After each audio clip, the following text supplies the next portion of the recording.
Man, it's fun watching our Boilers, win the Big Ten championship.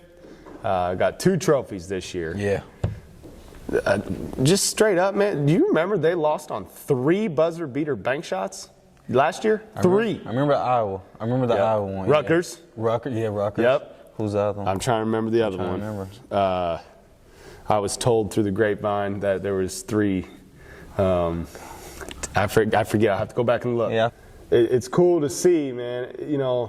The life parallels there. Like they had to go through that last year. No doubt. To get where they're at this year. No doubt. Virginia had to lose to UCMB or I don't remember who they lost to win the national championship the next year. That's just how life is. So remember where you're at.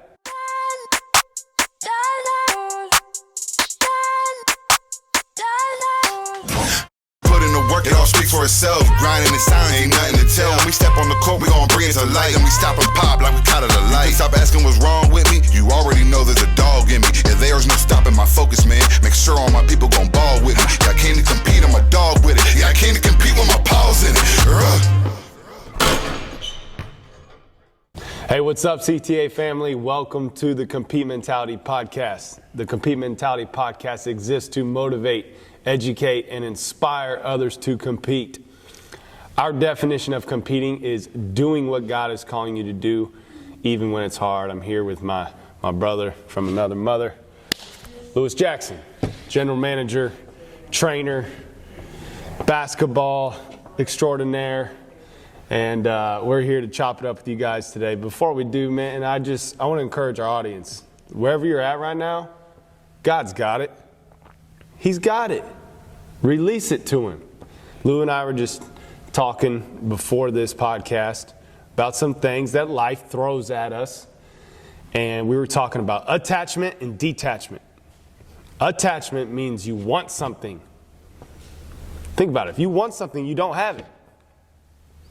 I know I'm speaking to somebody right now. Now, detachment and releasing is knowing. Being in a state of knowing. Okay? You're only going to get there, scriptures say, be still and know that I am God. In the stillness, you're going to hear those whispers. You're going to get those downloads. So, busy, B-U-S-Y, bound under Satan's yoke. Satan trying to speed you up today. All right? My man Lou Jack, he was great at that on the court, slowing the hey, I got it. Just give me the ball, get out of my way. Slow down. It's going to be all right. Other teams trying to speed us up. I know, Lou Jack, I'm getting on my horse here at the beginning. I wasn't trying to preach, but you know what I'm saying? Man, so welcome. We're going to talk about some March Madness, man. Best time of year. No doubt. Would you say it's your favorite time of year? Oh, yes. It's going to be a lot of hearts hurt, but it's a lot of excitement, man. It's the best time of year, you know what I mean? Especially for basketball players. You got the college guys. Every game counts now. They're fighting, and even to the NBA extent, playoff time is coming, so everything is just getting locked in. And the spring, summer's coming, so it's just a good feeling for everybody, whatever, if you're a sports fan or not. Here we go. It's a good time of the year. Yes, it is. We're going to dive into a lot of March Madness. We're going to dive in all things basketball. We're going to dive in some mindset. But before we kick it off, y'all watching the podcast, there's a Mason Gillis jersey here at the front. We are doing a fundraiser for the Compete Training Foundation, raising money for people in adverse situations. March Madness, baby. I know you Boilermaker fans want to pick up your Mason Gillis jersey. It's on all platforms of social media, on our website at competetrainingacademy.org. Go to our Instagram. It's on our link tree in the bio. Pick it up there, get it. You can see Mason has signed this one here.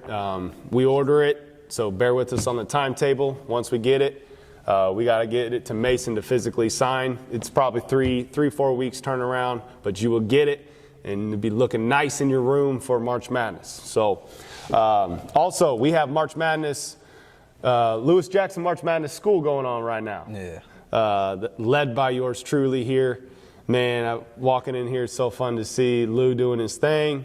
Lou, just give us one good story about March Madness. What's something good going on right now? I think the turnout. I think just from the boys to the girls. You're sold out every session. Yeah, it's amazing. First group, that morning group, 3rd through 5th grade, we got like 15 kids coming. Middle school group, we got about 10 to 12.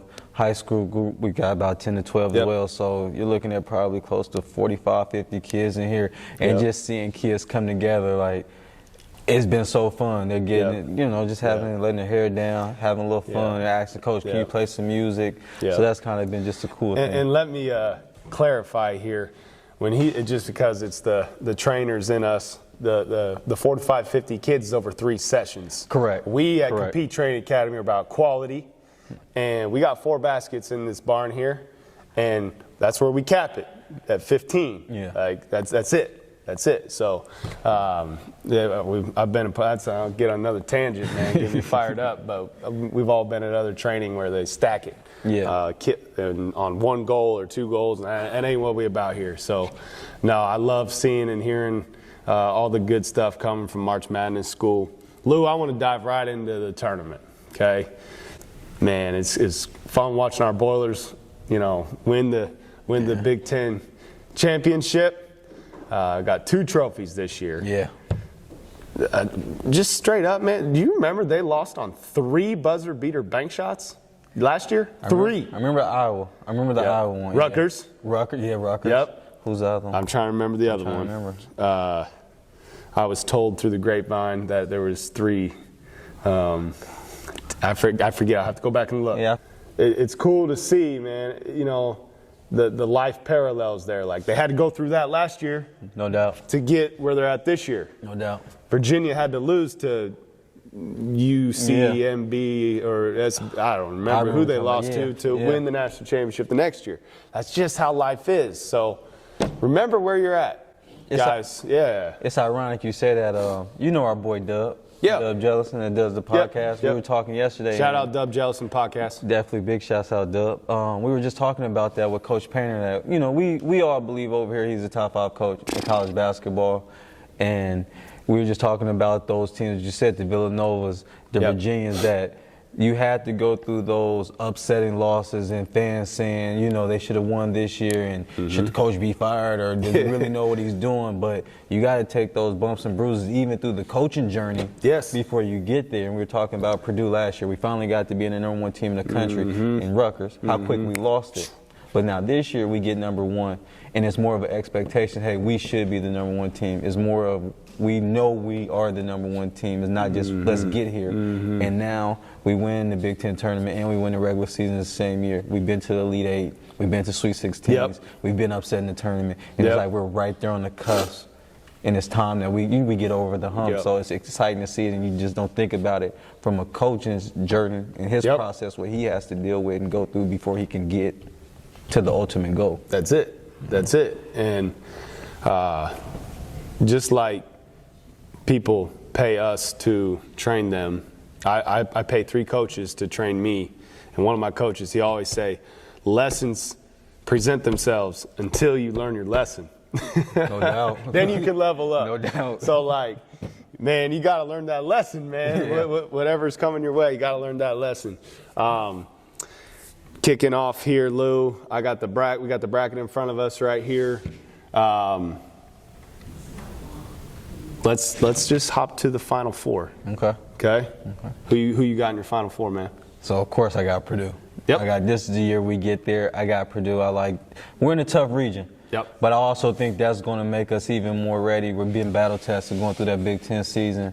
So I like our chances getting to the Final Four. Who else do I have? I got in an upset. Well, I guess you wouldn't call that an upset. I'm going to take Arizona in that next region. So I got those 2. Houston.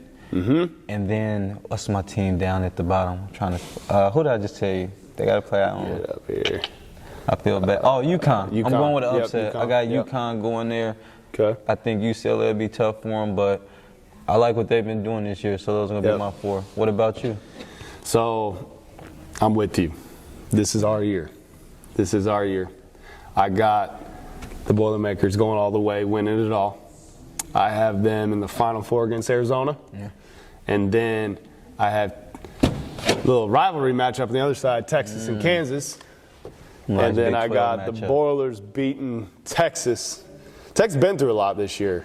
They have. They've been through a lot this year. I like the, adversity, man. I like, kind of like you and I talk about all the time, like real people, genuine people have been through adversity. No doubt. Like the same real teams, genuine teams, they've been through some adversity. Got to go through it. Got to go through it. So that's who I got. I'm curious, Lou. You got to experience this, man. Like 4 years of March Madness. Like if you could choose one March Madness memory, one, what would it be for your career? Wow, that's tough.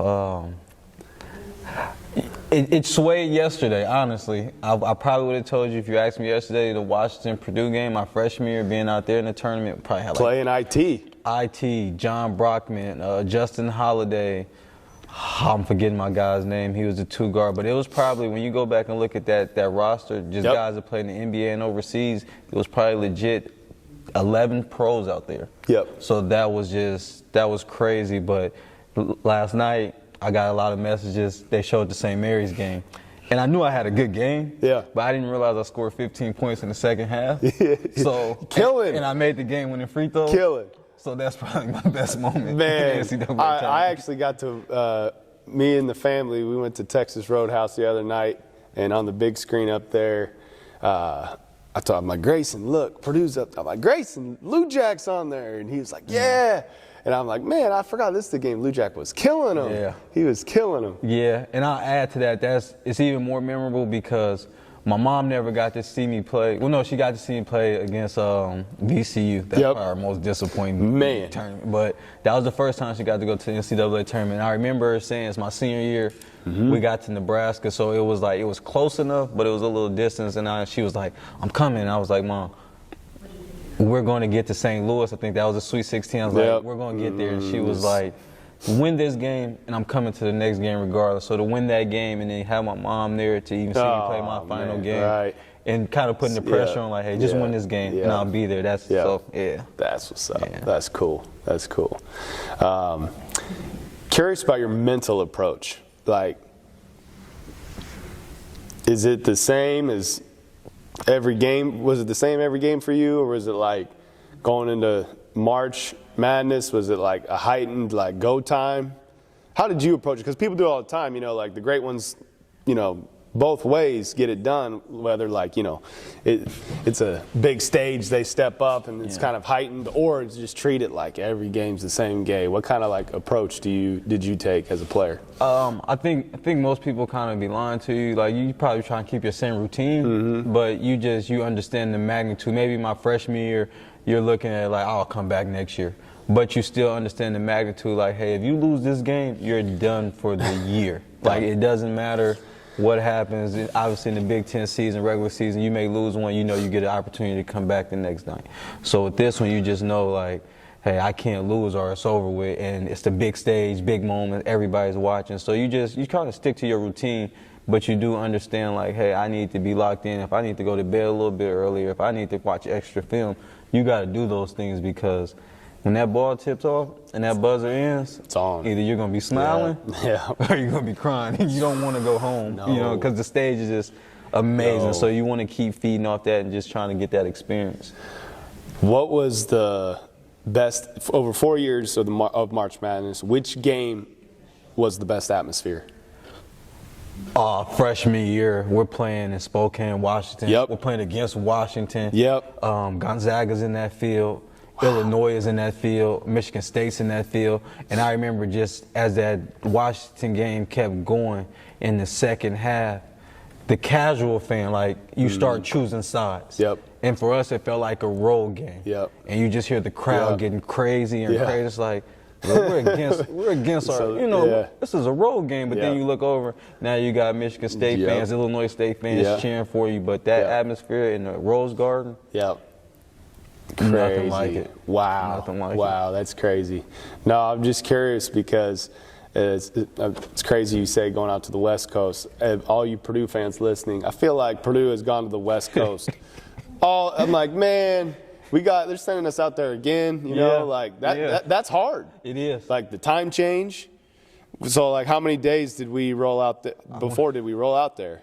3, 2? At least 3. 3 days before. I think one time we went 4. To get your body acclimated. My first year we went out there and we didn't come back until we lost because we played in the first 2 rounds. Yep. Went to the Sweet 16. They sent us to Arizona. Yeah. So we didn't even go home. Right. We just got on the plane, went straight to the West Coast. Yeah. And like you said, like the fan base, like we got people that follow you, but it is different when you're out West and it's just you and your team. Like the travel's crazy, like sleep patterns. We're on the East Coast. So we're 3 hours ahead of that time. It's definitely difficult, but it's fun. Yeah, no, I was grateful that we went to Columbus this year. No doubt. This is probably the closest we've been since Chicago. That's what I was trying to think. Nebraska's still like maybe 5.5 hours or whatever. So yeah, this is the closest we've been since my junior year, and that was 2011. It's a long time. Yes, wow. 12 years ago, that's crazy. That's great. That's you and I met in 2011. Yeah. That's 12 years ago. That's crazy to think about. Right. Wow. That's crazy. So Lou, I'm just curious, man. So when you think about going into March Madness, like we talk a lot about taking care of your game on the court, but the mind, body, and spirit is so important. Man, you and I deal all the time. You know, players walk in, we train them, and you're like, yeah, they ain't even here right now. You know, because something's going on in their mind, or relationship problem, or things like that. Like, what encouragement do you have to our listeners who are in March Madness that we train, that are in the NAIA tournament that we train, that are in NCAA Division 2 or 3 tournaments that we train, to take care of their mind, body, spirit? Like, what would you say to them? Focus on the main thing. Keep the main thing, which is winning the championship. And it may be hard, like you said, relationships. Like you go through college basketball, you hear stories, even academics. You know what I mean? Like all those things, you got to make sure you're taking care of them. So now when you go into that tournament, like, hey, I don't have time to argue with my girlfriend. I can't, a family member, I don't have time to be upset right now. Schoolwork, I got to be on top of that. I can't be stressed out, wonder if my grades are right. So now we can focus on the main thing, and also to enjoy the moment, because you take for granted, you don't realize how many people don't get to play in these tournaments. So I just think, you know, the pressure's there, but to really enjoy it and just take it in for a second, like, hey, I made this tournament. I actually got a chance to be a national champion, but I can always look back on my career and say, I made the tournament. My group is special. We've been there. So to really just enjoy it and not let the other side distractions take away from the main thing and the success that you've actually just made it to this tournament. You get to be one of the guys that always remembers that and says that. That's special. That's special. As we dive into the tournament, I want to talk about, man, just like life, you never know what's going to happen. Never know what's going to happen. True. There's always upsets every single year in the tournament. As you look at the bracket, is there some teams that you're like, you're bought in, you're riding that train, that you're getting on the bandwagon of some Cinderellas? Oh, definitely. You got Penn State. Yes. Like, shout out to Coach Shrewsbury. Coach Shrews, him and our Greg guy. Eifert, you know. Yeah. Guys Purdue like family. Purdue family, but they're playing good basketball right now. Like, they're playing extremely good basketball. Obviously, to play us the way they did, you got to have momentum. You got to have confidence. They're Big Ten, so, you know, they're ready for it. Actually, the college is Charleston. Yeah. I think they can ball. They can ball. You know, you never take away. I think maybe they lost 3 games. So, yes. Shout out Rocco Muratori. Plays at Stony Brook. He was just in here yesterday, 7'3" from Lafayette, Indiana. Plays in the College of Charleston's conference. Gotcha. And he was saying there are a bunch of, I think, I need to look at their roster, but according to him, he was saying there are a bunch of D2, D3 transfers that just come together and play hard. And I think that's the beautiful thing about college basketball too, with some of these teams that people may have not heard or followed, because even I think Vermont's coming to my mind right now.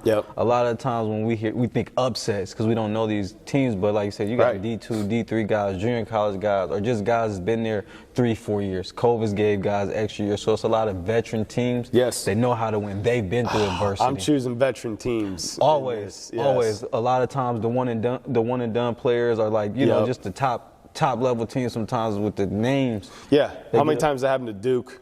or Lehigh. Lehigh Duke. I remember Yep, Lehigh Duke, yep. but I remember being in the actual game and they were putting the score Yes. up, and you hear the crowd What? going crazy, and you're like, yo, what's going on? Norfolk State.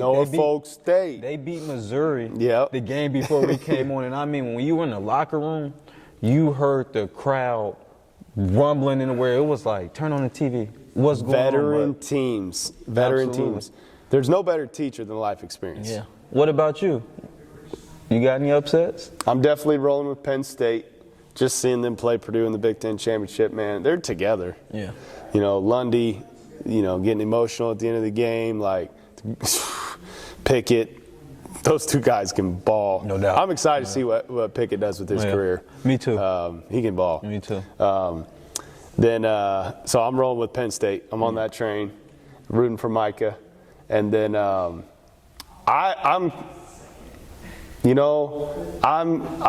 didn't pick this. I think just because, like, I didn't want people to think just because I'm a Purdue fan. But Kent State, watch out. Kent State. Yeah. Kent I've State. watched them a few I times. picked IU in my bracket, but Kent State, watch out for that game. I think, like, I've been watching some videos of some analysts, and, like, you know, there's always a couple 3-14s. There's also a couple 12-5s, so you got to pick a couple of those. I almost picked Kent State, but I didn't. I did pick Miami over Indiana. 5-4 game. Yeah, that's a good, yeah. Nigel Pack. I'm rolling with him and that team. But as far as Auburn, rolling with Auburn. 9 seed, I have them going all the way. Give me a second here as I pull up my bracket. I got them beating Miami in that next game. I can see that, yeah. Yeah. So Auburn, Miami. I'm picking them, and then I have Auburn losing to Texas after that. So I'm rolling with Auburn. Let me flip a question on you. I didn't get to ask you. Give me your best Purdue, or just give me an NCAA moment. Your best NCAA moment. So, in my postseason career as a player, that's like winning championships is like so special. So first off, like, back to the beginning of, like, when I talked about, like, attachment and chasing things. So, like, when you chase success and championships, like, when you get there, you're like, there's more. Like, it's a spiral staircase. Yeah. You know what I mean? Like, we've even seen, you know, the greatest talk about that, you know, in the NFL, NBA, in all sports. But when you are chasing greatness instead of success, there's a difference. No doubt. So, like, greatness is chasing your passion, the gift God has given you, and making it for the common good. Success comes when you chase greatness. True. All right, so I say that to preface my college career. I never made it to the national tournament one time. We always got bounced in the conference tournament. Not one time. And I just thought, you know, like, you know, making it, you know, success to get there. Then in my coaching career, ironically, so I coached 4 years college basketball. Yep. My last 2 seasons were at Indiana Wesleyan. We lost, like, probably 5 or 6 games in 2 years. That's big time. And just a really good squad. Yeah. Fun team. Led by point guard Johnny Marlin, who was a transfer from Indiana. Yep. Shout out Johnny. Man, I have so many good relationships from those teams right there that I still talk to those guys today. But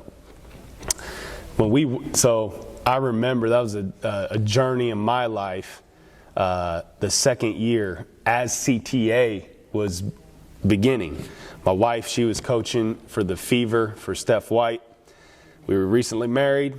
We're trying to figure out, like, all right, we're 2 coaches. How are we going to do this? Yeah. And be married and have a family and what? We take your job, we take my job. Like, how are we going to do this? Right. So I remember my wife and I going through an intense time of prayer, like in the middle of 2016 season. And I remember like feeling God telling me to release my desire of coaching, to release it and give it up.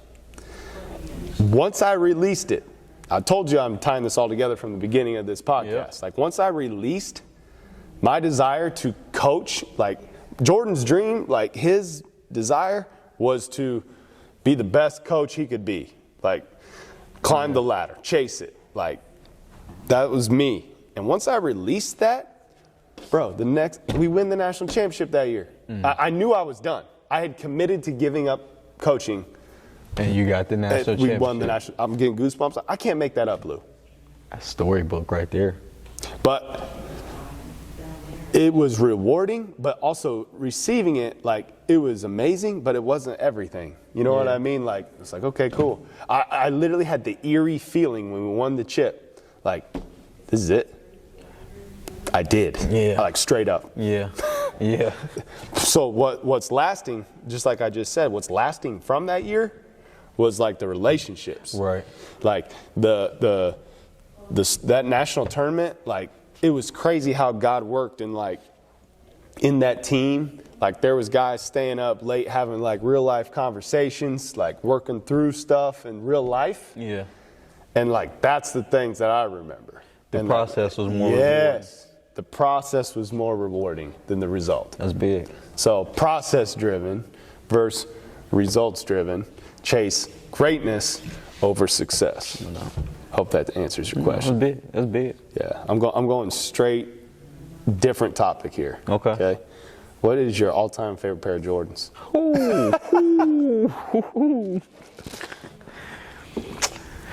That's tough right there. Man, I probably have to go. I can't do three. I can't do my top three. My all-time favorite. If I had to do my all-time favorite, I gotta go with the retro 12s, the taxis, the white and black ones. I think that's kind of synonymous with my Purdue career. That's being able to break those out. It's probably my favorite pair. Then the retro 3s. Go behind it as just an overall one. Yep. And then the Concourse, I think that's like the final step on my college career too, the number 11. So those are my three. That's a tough question. What about you? Man, I like the ones that just rock them. Yeah. I like the ones.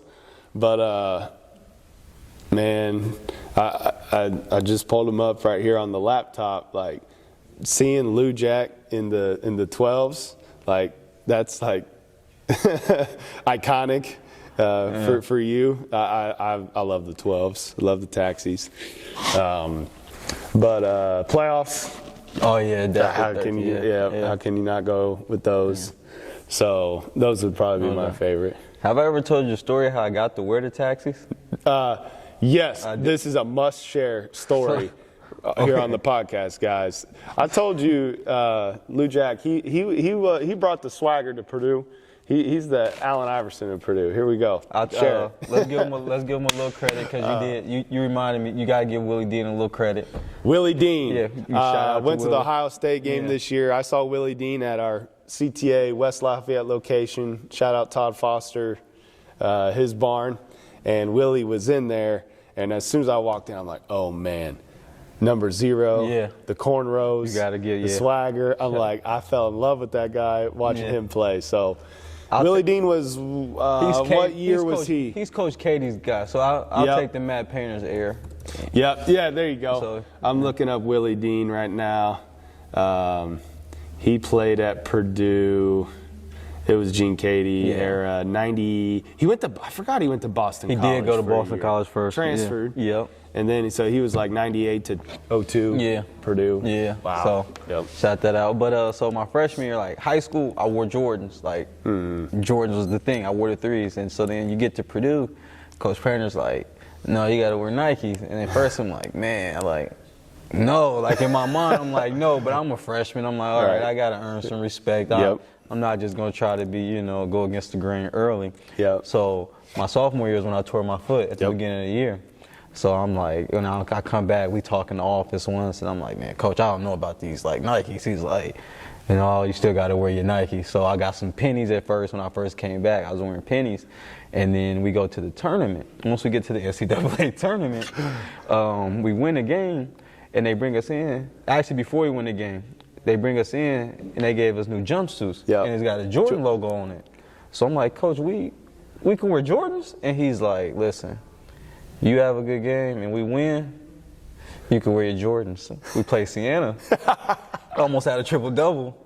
And after that, I looked at him, and he was just like, go ahead. And after that, the Jordans was synonymous. So it was like, thanks to March Madness, ironically. Man. And Coach Painter being a fair man, we made a deal. He said, if you play well and we win, you can bring them out. And after that, I never looked back. That's a treasure story right there, man. Just unbelievable, legendary story right there. Lewis Jackson bringing the Jordans to Purdue. So, ladies and gentlemen, thank you for joining us on the Compete Mentality Podcast. Wherever you're at in life, do what God calls you to do, even when it's hard.